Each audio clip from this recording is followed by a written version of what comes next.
Welcome to the Filmed Live Musicals podcast, a podcast about stage musicals that have been legally filmed and publicly distributed.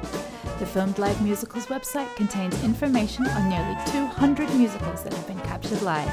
Check it out at filmedlivemusicals.com. And now, on with the show.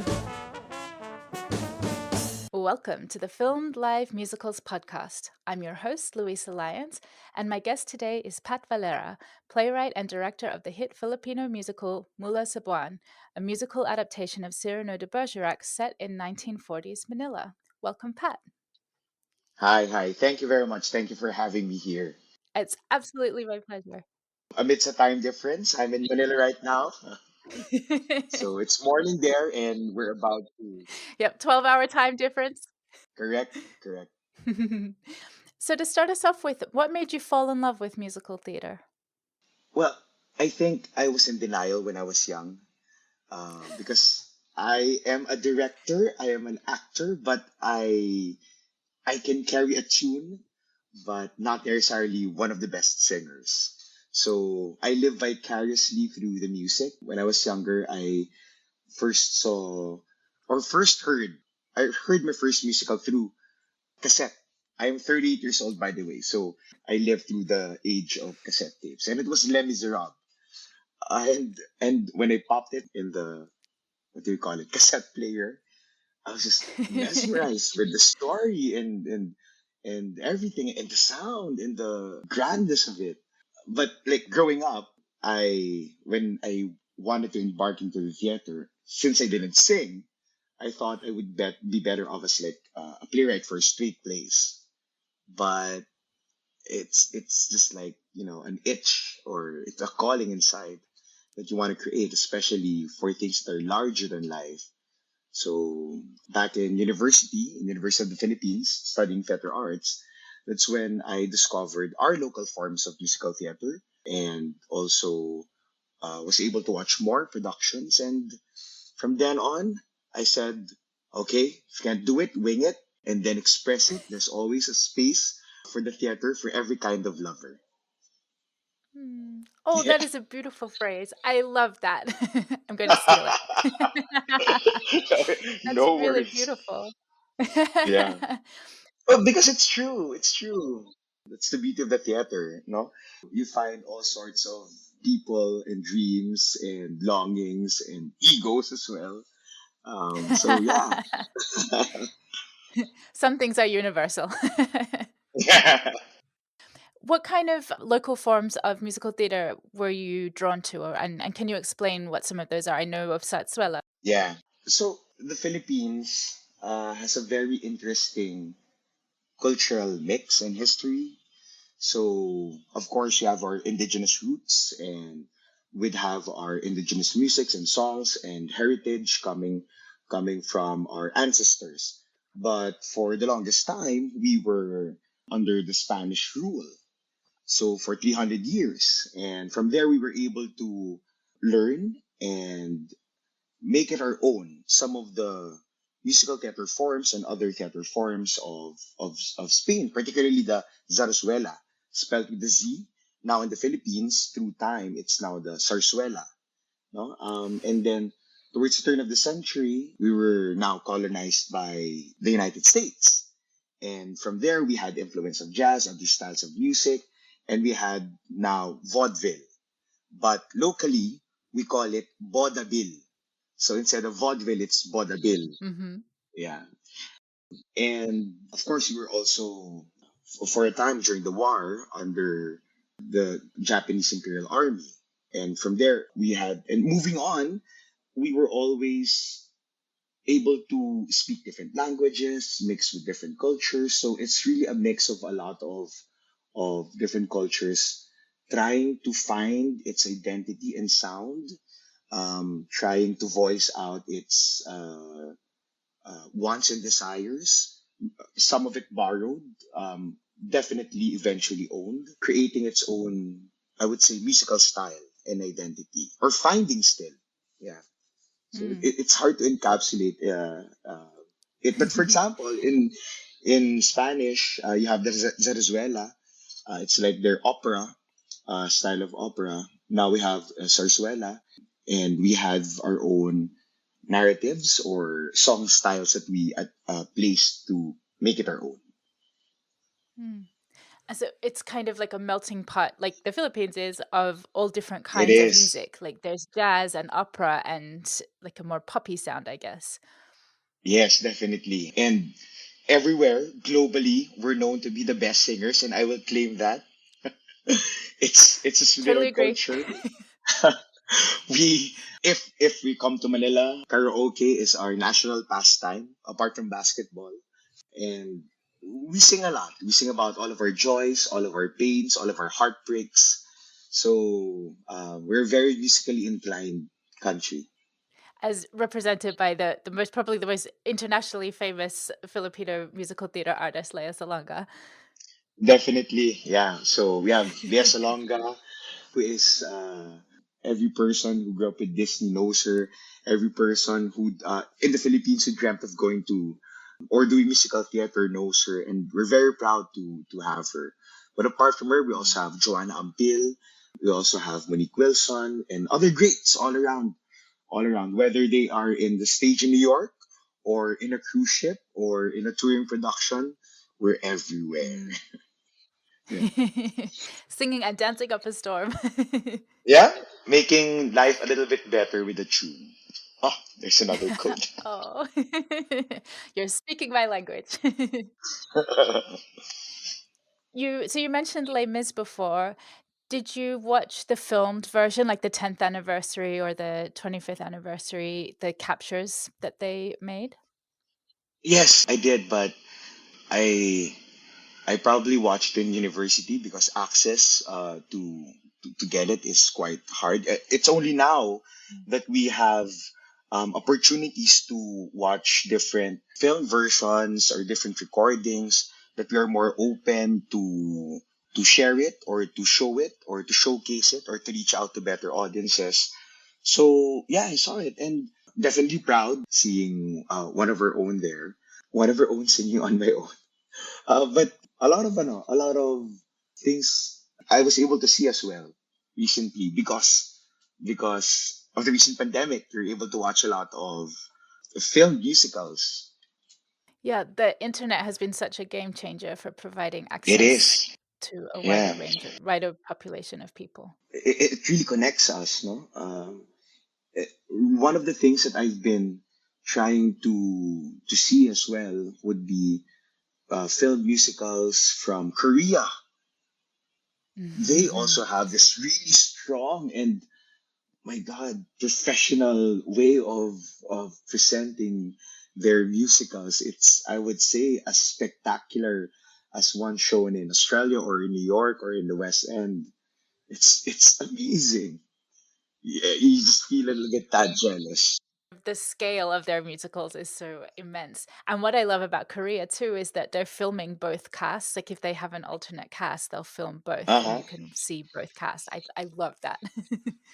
And when it's allowed, they translate it as well.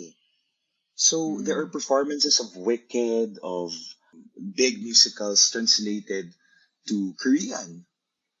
Uh, mm. that's great. That's amazing. And again, like making it more accessible to a local audience and making it Yeah, their own, right? Because when you translate it, the flavor of it changes and it becomes correct. something different. That's true. So That's you true. mentioned you studied theater arts at university, but you also had a bit of a different career in between Uh huh. studying and coming to back to musical theater. Do you want to Uh huh. talk a little bit about your marketing and management background? Sure. Sure. Of course, as a young kid, I've always wanted to do theater, and I eventually studied theater arts. But as with every journey of every artist, you'd have to negotiate where you are, how you want to find resources both to support your art and other endeavors. So I had to take a pause for a while, and I went to locally. The next best thing is advertising and events. Without any knowledge, really, I would say without any. But the truth is, all of my knowledge for advertising and events really came from my theater experience and background. Suddenly, I know how to create pitch decks or IMC campaigns because I know how to understand a character and a narrative. Definitely create one of the better jingles because I have musical sensibilities. So for I was in the advertising marketing industry for around 10 years. Um, then towards the end of that, I found a better better grounding, allowing me to sustain myself and return to the theater and create more works. Right Hmm. now, I am at present, a full time self sustaining theater maker.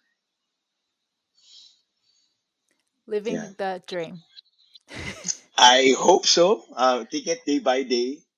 Take it day by day. It was hard because when I made that decision, suddenly COVID came, the pandemic came.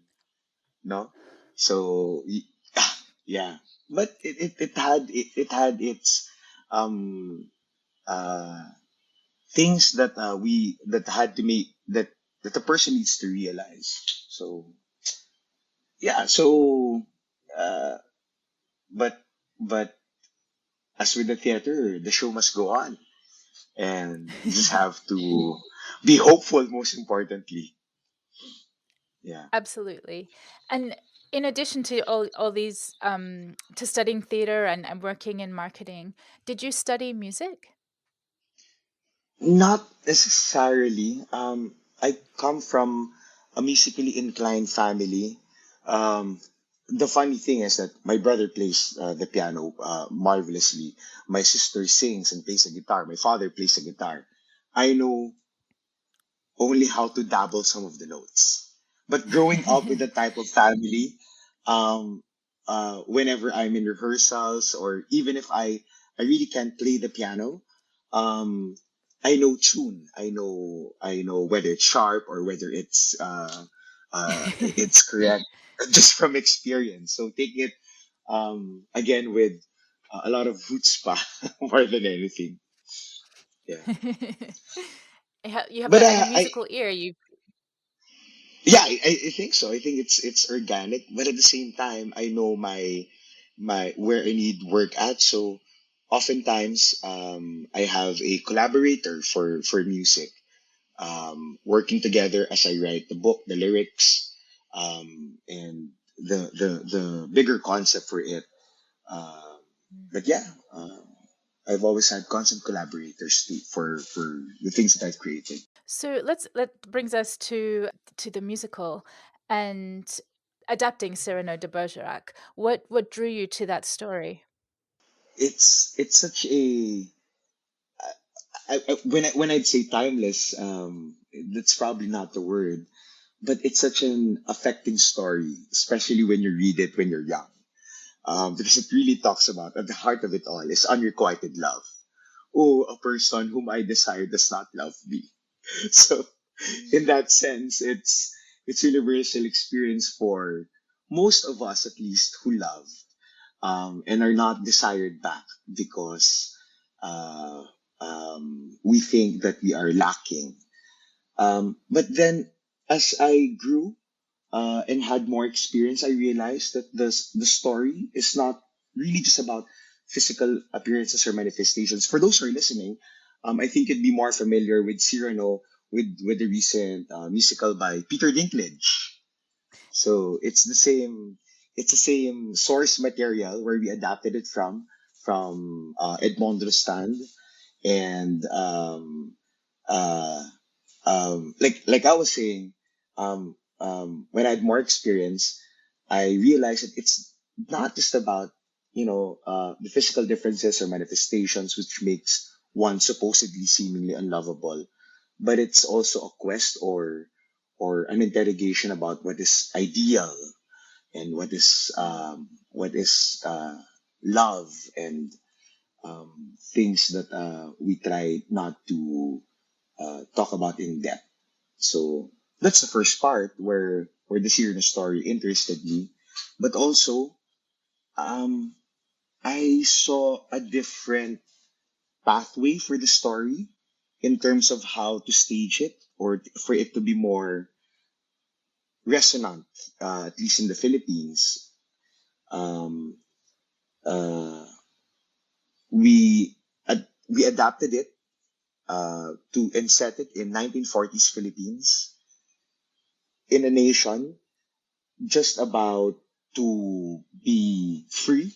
So wherein everybody is dreaming for a better country.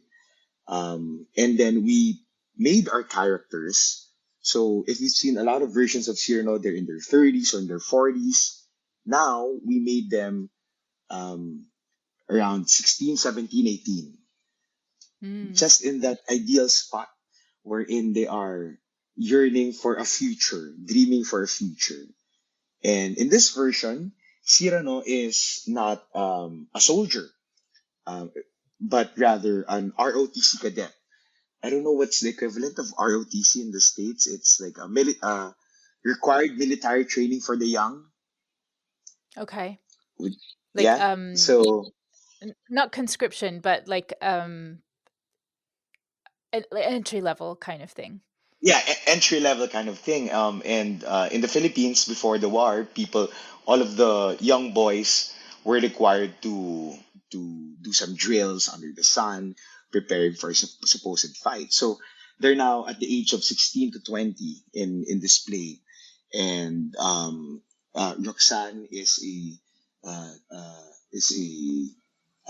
is a student, no, and we find Christian here as a newcomer in a chaotic city, um, and changing some of the characters as well. So other characters such as like the Baker Rajanu or the other soldiers, we made them also do like a posse of a ragtag of theater actors or poets or Mm. dreamers or misfits and love, all making a mess, and as they create a play or as they dream for a better country ahead. So that's the Mm. setting of Mula Sa Buwan right now, which by the way translates to from the moon. Yeah. Mm. Um, all of them aspiring and dreaming of that space. But of course, if you set it in World War II Philippines, war is about to come, and that's where a lot of the conflict or drama is heightened because they do not only fight for their country or their love, but also for their life. And when that happens, that's where ideals are tested.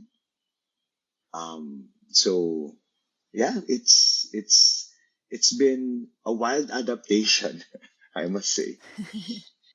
And I Yeah, love the idea of making the characters younger, because during your teen years, like that obsession with how you look and how others perceive you and self-esteem and all of that is like yeah, that all comes into play too. And then you put it into yeah, the setting of like wartime and like, is there going to correct, be a future? What's going to happen to us? What's going to happen to our families? Like kind of that correct. living in the moment sensibility. That's And it's so powerful. it just takes changing the age, and it's a domino effect for the entire Cyrano story. Rather than becoming a known poet and soldier, now he's just a cadet, no, great among his peers, but also in those years, like what you said, wherein love is the most important thing, but at the same time, dreaming and your ideals is also the most important thing. Yeah. How I wish we can all keep that virtue of the young. That idealistic, not jaded yet. Yep, yep. And so you worked from Soc Rodrigo or Francisco Rodrigo, who is Yeah. a playwright and a poet and also a lawyer, who Yep. translated Cyrano into Filipino. And so that was the basis. That was what you started from. Yep. So what we did, this play has been refined for the past decade already. So even back in university, we were doing this, doing it very small. And just recently, last year, we staged it in a 1,500 seater theater. Oh wow! Yeah, and almost all shows were packed. Um, but I know, I know. So patience, patience, patience, and hard work Yeah. and hope. And your But writing partner is William Elvin Manzano, yes, and William is my you meet writing in partner for college. the. We were uh, colleagues back in university. He did together with me. Uh, William did the music and the lyrics as well, and you know his genius for translating or creating music um, is well genius. Yeah, playing with words in Filipino. How I wish, of course, we'll have some differences with the translation, but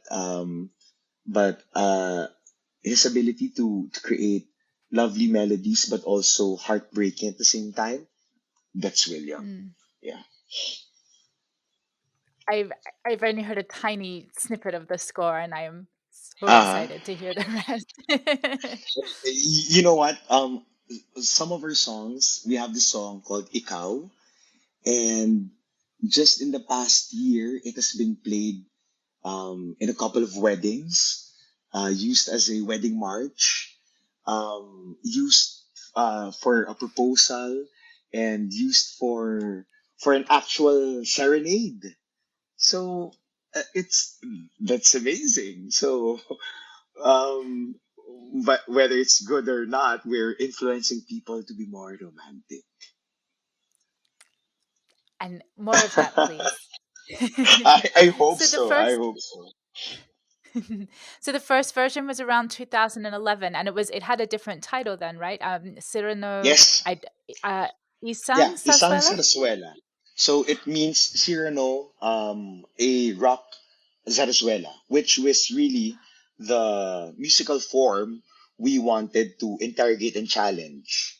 So then it was a thesis project, and you know how thesis project goes. You tend to be quite Mm. academic about it. So our thesis Yeah. was um, how to further the Filipino musical form of the zarzuela by making it rock.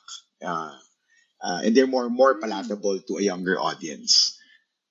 Yeah. But throughout the years, we changed it because it's a mouthful. Um, uh, uh, it's hard to pronounce Cyrano. People pronounce it Cyrano, Cyrano. So I'm a firm believer that if you can't pronounce a title, you won't buy it.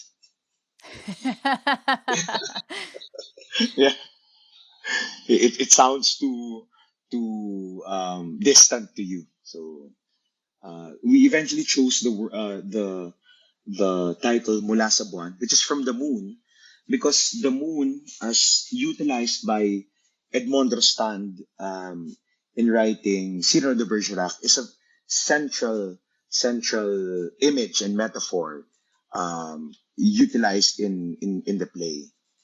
Mm. And eventually, in our adaptation, the moon too becomes that place wherein they want to go to escape all of this turmoil, all of this hate that they experience here on Earth, and a place wherein their ideals and love and relationships can blossom and be fulfilled. Yeah. Mm. Beautiful. So that initial uh, thesis, your university thesis, was it an actual performance or was it on paper at that point? Oh, it was. We have it quite hard here in the Philippines, or in our conservatory. You have to write it, produce it, mount it for at least 5 shows, and then write a paper about it. So yeah, That is a lot. but that's how we learn. That's how we Yeah. we learned and really discovered how to eventually grow the piece as well.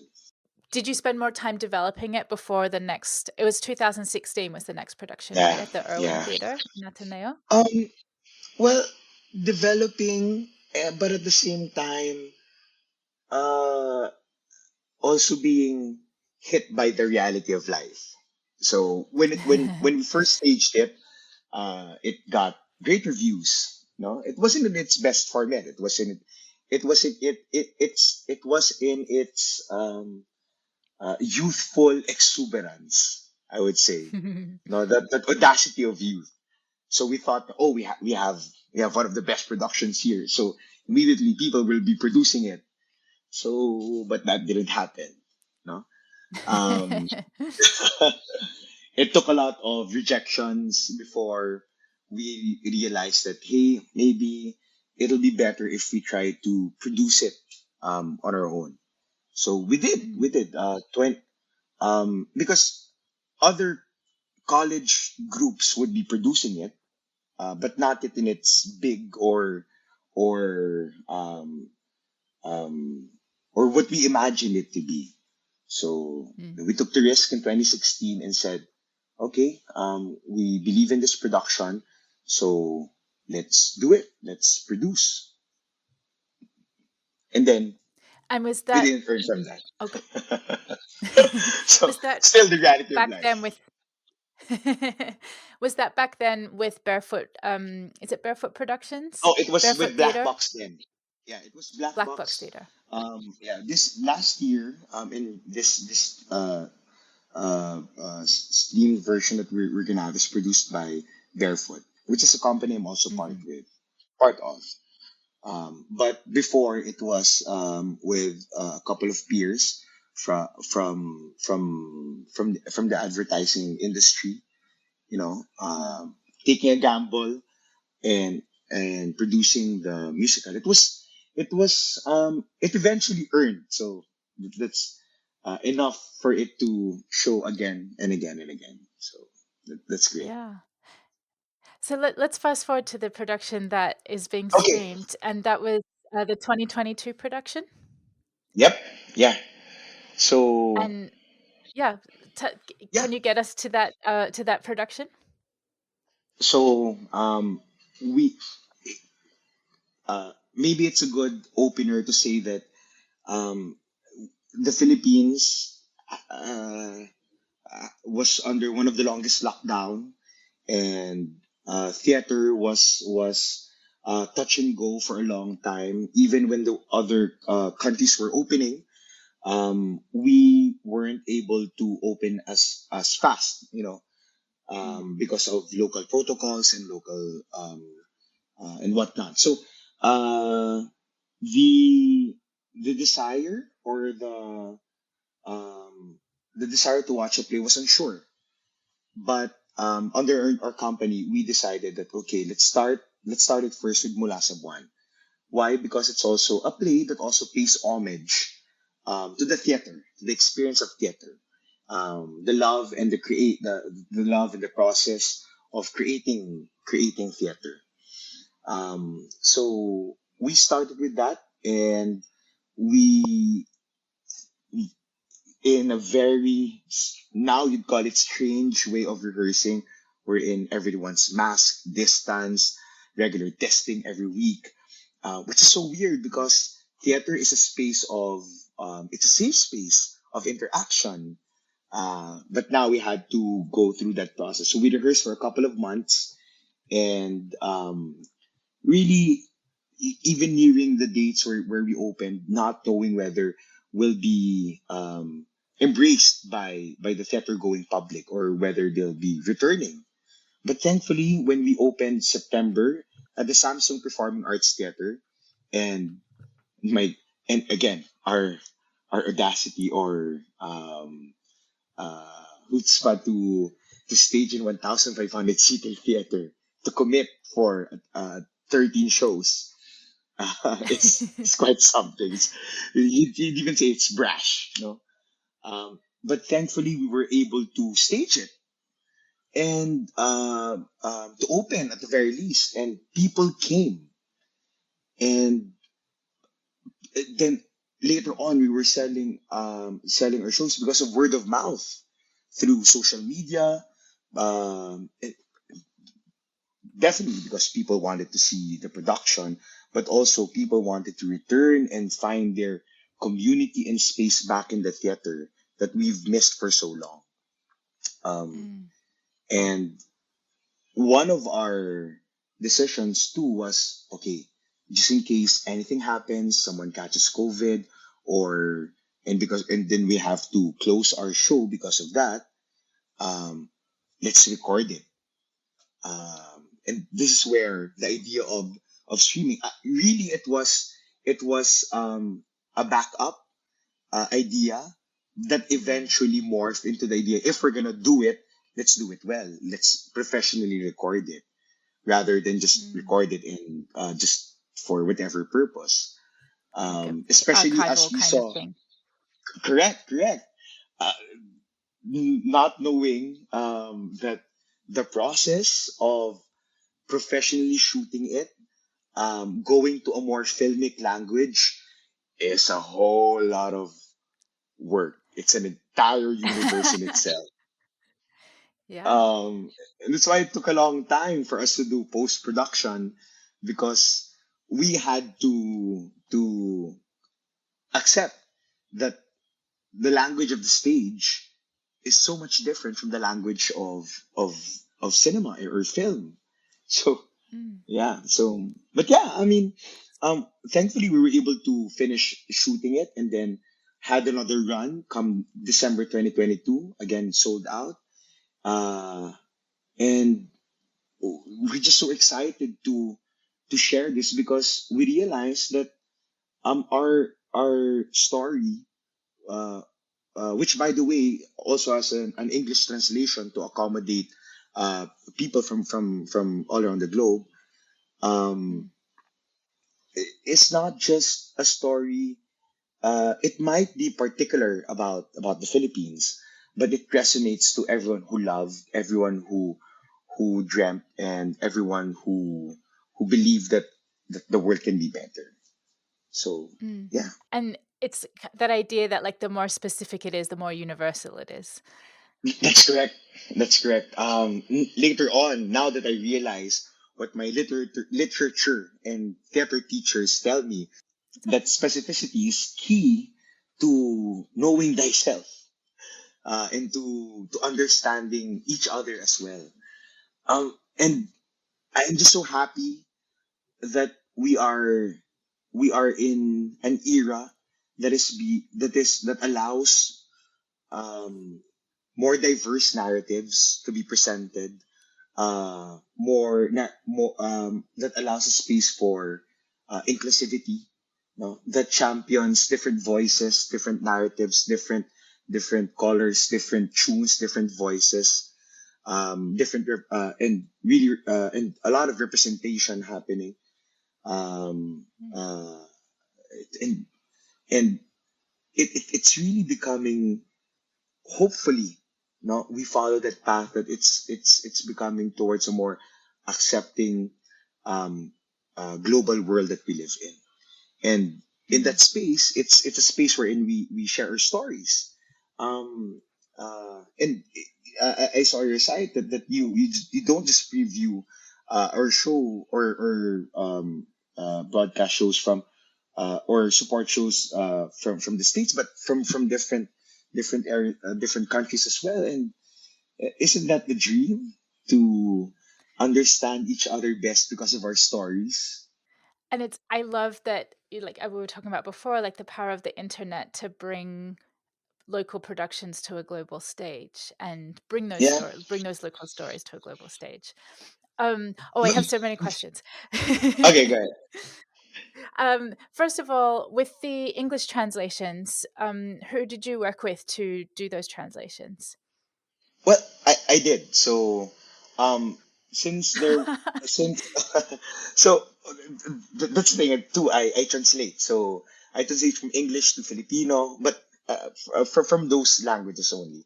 Um, so I was Just able to only. translate. I mean, the two languages, two languages.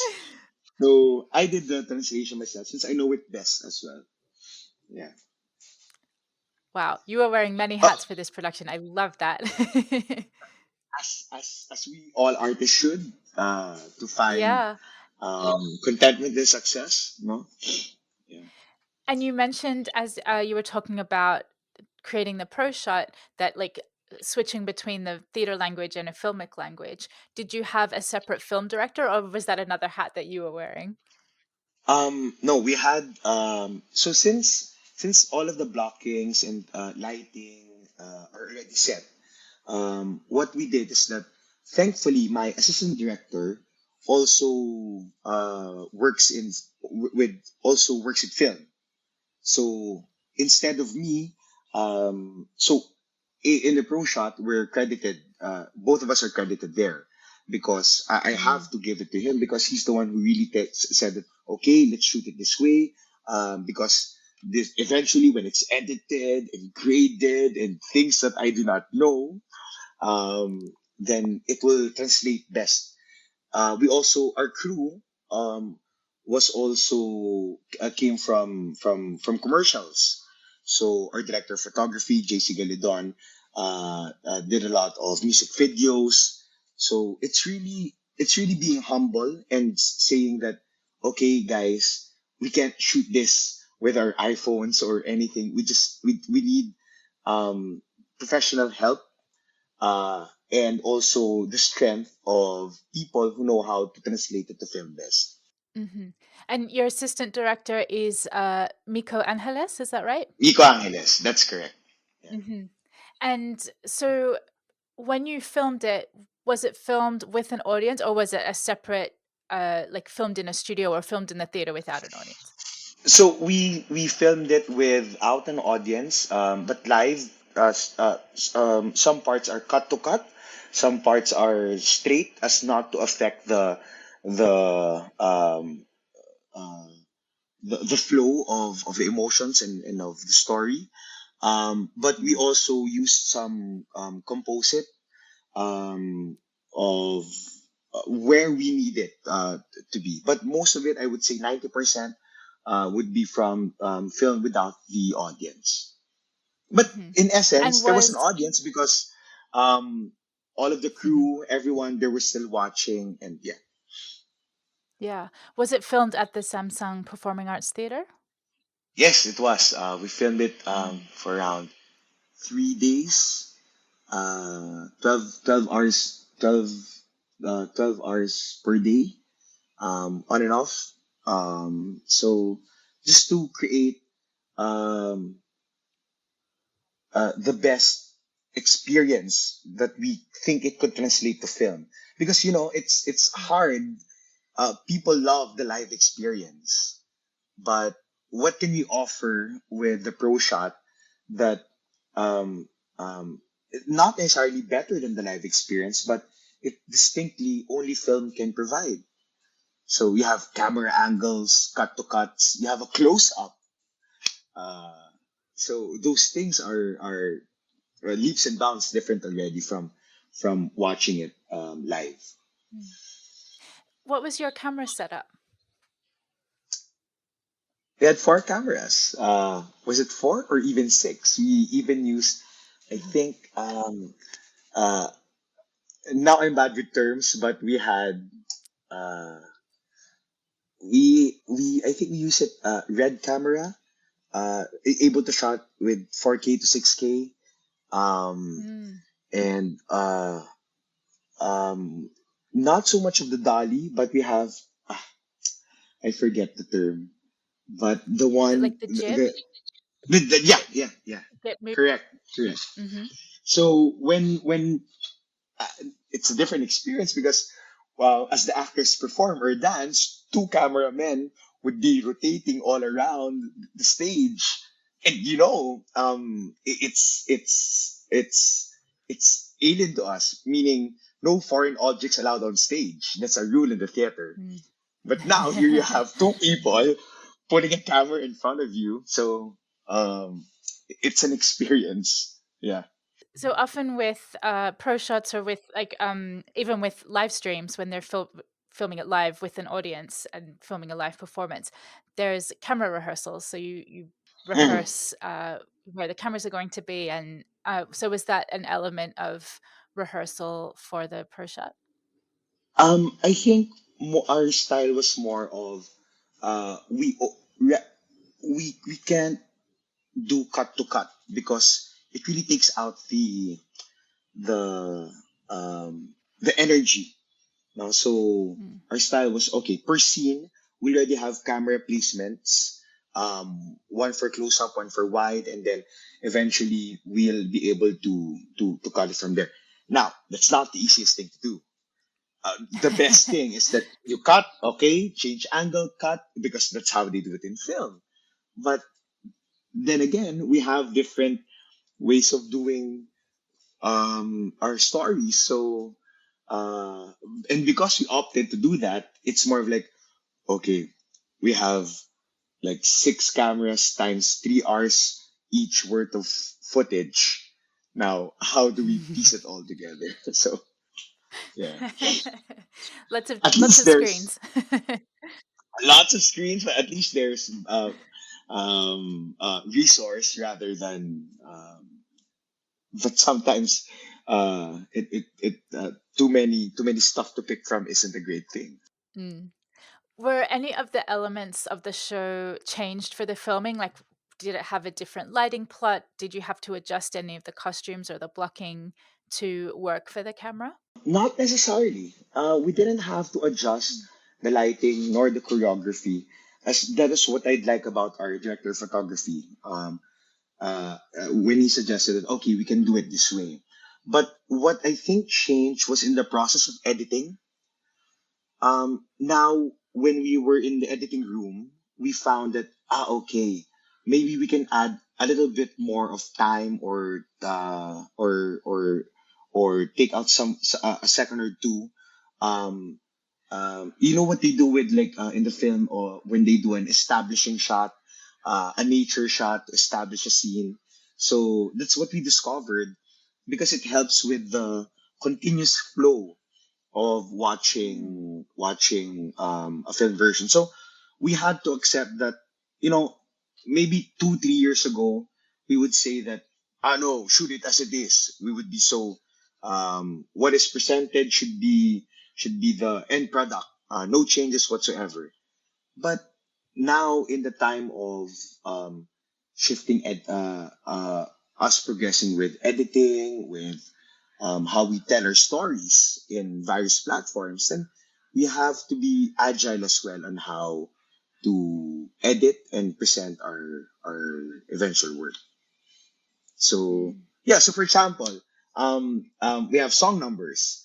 So now it's cut and edited like a music video, like with a cadence of like a K-pop music video. Tan, tan, tan, kat, kat, kat, Mhm. tan, tan, tan, tan, tan. So when you watch it, it feels right.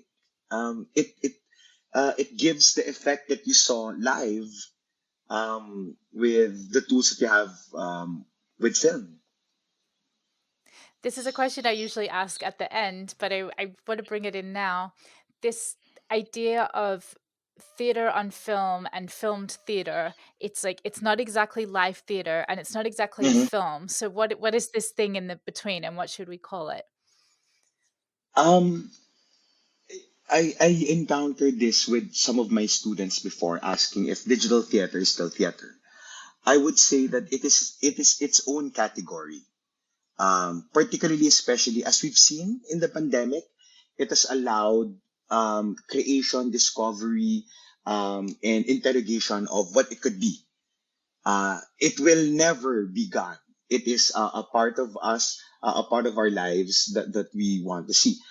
uh, uh, it's not live theater because live theater needs the experience between audience, that energy, that contract of breath, between people.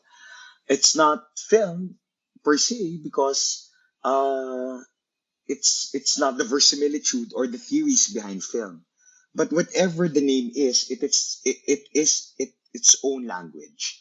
And I would always say that for for any nation trying to find its own identity, it always tried to latch on its language first. So sooner or later, it will find its own name because now it speaks its own language. But whatever it is something that we must embrace. We must, celebrate because it connects us from all parts of the world. No, maybe even we can zoom it to the universe, and they're gonna hear what kind of stories we have here on Earth. One day we'll have live streams from Mars. or or from the moon even. From the moon, Speaking of from the moon. even. That's correct. Yeah. What would you say to other artists and other directors and writers who are hesitant to film and stream their work? Um, I wouldn't even in our country, what we did for this one is expensive. In a way that we got the professional tools and collaborators to mount it, and thus therefore our output looks glossy and great. But my advice is that I think I think when you record it, I think it's a necessary part of theater now, because the idea that live theater is, with its supply and demand, eventually will can only be seen by a handful, 1,000 or so people. But with this one, you can have, in our case, uh, there are 10 million Filipinos all around the world, or even more. There are different countries who might wanna take a look or share stories, and it creates opportunity beyond the transactional kind. It creates an opportunity for you to further the conversation in your story. So Hmm. it's, of course, tools are always expensive, but you know the iPhone 14 right now has a cinematic shot type. We Technology is always advancing, so um, I say do it, do it. Couldn't agree more. It's easy, right? It's not as easy as I say it. But no, you're right that I think it will become an essential part of theater, and the companies that I think are going to survive long term are the companies that are embracing the technology and using it to share their story to a wider That's audience. correct. That's Um, correct. so Mula Sa Buwan will be available to stream from 10 a.m. March 24 to 10 p.m. on March 26, 2023 Philippine time, with ticketed 24 hours to watch the stream, and we'll have links for where to buy tickets in the show notes. Do you have plans? Oh, so and you're also doing a preview, like a cinema release, on Yes. the 18th. Yeah. Just locally here in the Philippine circuit, Makati, but uh, there'll also be an experience for us to see it shown in the big screen. So yeah. Oh, that will be so, and you'll have cast members appearing live in Yes. Yeah. person at those screenings. Yeah. I love And that. cast members Do you have and fans. Yeah. Hopefully, I think it might become a sing along. I don't know. Oh, yay. Not intended, but if they want to sing, why Yeah. not? C'est la vie. Oh, I love a sing along. Sound of Music sing along is one of my favorite events. Which is um, playing right now in the Philippines. Sound of Music. oh, I love it. Yeah. Do you have plans beyond this release? Are you able? Do you have you had thoughts about doing a further release or making it available on demand or further cinema releases? Um, we'll see. We'll see with the how the first wave goes. But that's the beauty with having this with having um a, a a film pro shot or a pro shot. You can wait. You can be patient because cinema will always be there, or opening another window would always be possible. So I guess that's another incentive why you get to shoot. You know? Mm.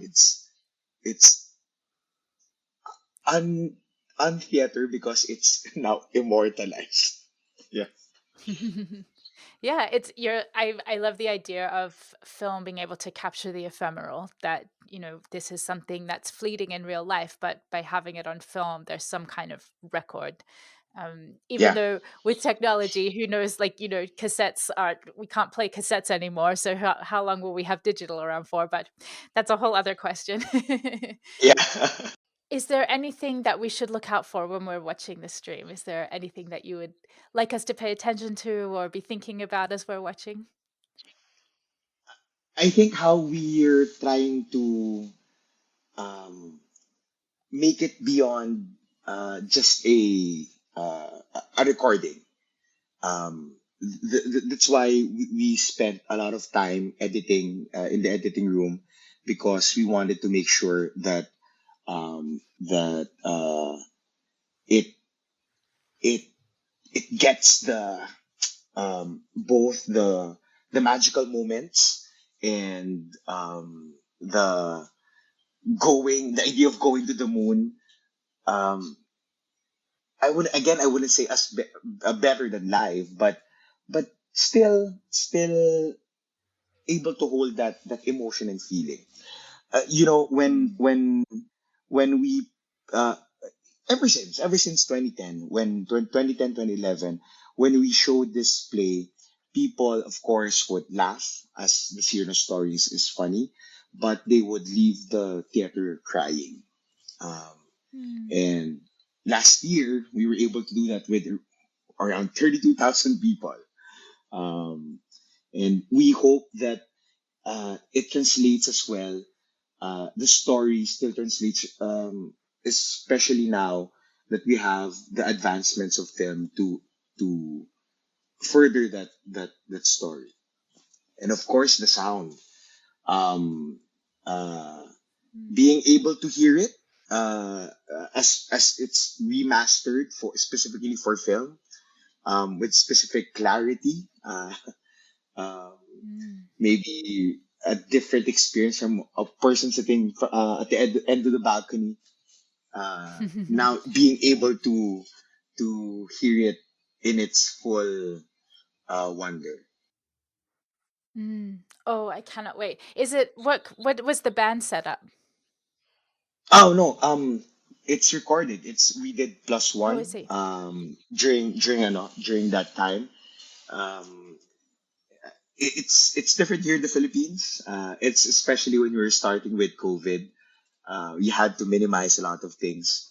Um, but what we're proud of is that even if in its form, our musical director Mike Solomon, who also plays Cyrano Rock of Ages, and Rock of Ages, has this talent that which I love. you know people ask him, "Oh, where's the band?" And for him, it's the best compliment. Yeah. Amazing. Um, oh, Pat, I'm so excited to watch this musical. I absolutely cannot wait. So this brings us to our final segment called My Favorite Things, where I ask you my favorite questions. These are a few of my favorite things. To start off with, what is your favorite musical? Oh gosh, Spring Awakening. Oh, good choice. It shaped me. Yeah. What is your favorite filmed live musical? Oh, oh no. Um. Well, I love Come From Away.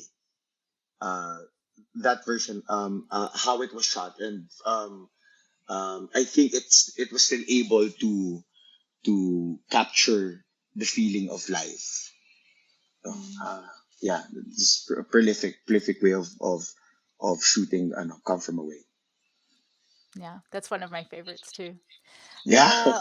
What? Where do you stand on bootlegs? uh, I will not say I have not been party to it, but right now I would say that because we now have this industry and this platform, bootlegs will just diminishes um, musical production. So I currently I disagree, or I am against bootlegs. So Mhm. yeah, and it's not the full on experience. So yeah. What stage musicals do you wish had been filmed? Oh, oh, oh. Fuck. I was about to say. No, I returned to my first to your other question. I also loved An American in Paris. Film Oh, musical. mm, Beautiful. so My God, gorgeous. so beautiful. Um, well, personally, I think a lot of Filipino musicals I wish were filmed. No, Mm, because we have a great tradition of musical theater here, and now we can't capture it anymore. Um, mm, foreign musicals for me. None at the moment. But yeah, I just wish that we we we documented our musicals better. mm. Is there any kind of organization that would be interested in, so like in New York we have the Theatre and Film and Tape Archive. In the UK there's the Victoria and Albert Museum have a theatre wing that is capturing shows for archival purposes so that there is a record of it. Is there any Mhm. kind of institution like that in the Philippines? We have cultural institutions, France, probably partnerships with private institutions. But since it is a new thing here in Mm, the Philippines, we need better uh, what do you call it? How do you say it? Proof of concept that mm, recording it and spending for it uh, is as important as staging it. So yeah, I guess we're yeah. starting Lack of Ages, Huling El Bimbo. Here we started with our recording, so we hope we can further that tradition locally as well. Yeah, and there's a clarion call for anyone who has some money they'd like to share with the world. Yes, That's please. a new project that is very much needed. Yeah. Which stage musicals or what stage musicals would you like to see filmed in the future? Uh, Stage musicals. Let's see. Well, I just saw and Juliet. I think that will be enough. Oh, I just saw and I yeah. saw the touring cast in Melbourne. Oh, yeah. Oh, Just amazing. recently. So I just wanna capture it to film and just watch it again and again, and I'll pay for it. Yeah. Yeah. Finally, where can we find you online? Well, for the play, you can find we can find us online. Our website is mulasabuan.com, or through Facebook, Instagram, and all of our socials, or like Facebook .com/mulasabuan, and also in TikTok. We're TikTok verified. Yeah, thank you, TikTok. You can also find our content there. And as for me, with my company, we're under Barefoot Theater Collaborative, and it's if you want to work with me anywhere, guys from anywhere in the world, it's just Pat Valera. Beautiful. Pat, thank you so much again for your time. I've just had so much fun chatting with you, and I truly cannot wait to watch Mula Sa Buwan. The Filmed Live Musicals podcast is created and edited by your host, Luisa Lyons. FilmedLiveMusicals.com is where musicals come home. You can follow us on Twitter, Facebook, Instagram, and YouTube. Shout out and all the thank yous to our wonderful patrons: Josh Brandon, Geraldine Brewer, Belinda Broido, Andy Capone, Elliot Charles, Rachel Esteban, Mercedes Esteban Lyons, Hannah Graneman, James T. Lane, Alison Matthews, Al Monaco, David Negrin, Jesse Rabinowitz and Brenda Goodman, David and Catherine Rabinowitz, Joe Tilliston, and Beck Twist. Patrons generously provide financial support to preserve the history of film stage musicals and the creation of one easy place to find them all. If you would like to support the site, receive early access to this very podcast, and early access to site content, become a Filmed Live Musicals patron for as little as $3 a month. Visit filmedlivemusicals.com to learn more. If you like what you hear, please leave a review on Apple Music. It really helps to get the word out about the show. I hope you enjoyed this episode, and thanks for listening.